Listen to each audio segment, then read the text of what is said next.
এটা একটা বেডরুম আছে। এই বেডরুমে এখানে প্যাডিং করেছি। প্যাডিংয়ের উপর আমি এখানে একটা ওয়াল,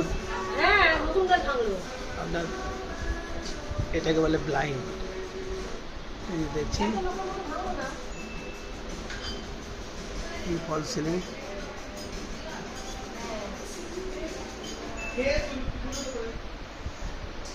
আমি যেরকম আপনি ওয়ালপেপার বলবেন, যেরকম ডিজাইন বলবেন, আমি সেই ডিজাইন আমি বানিয়ে দিতে পারবো।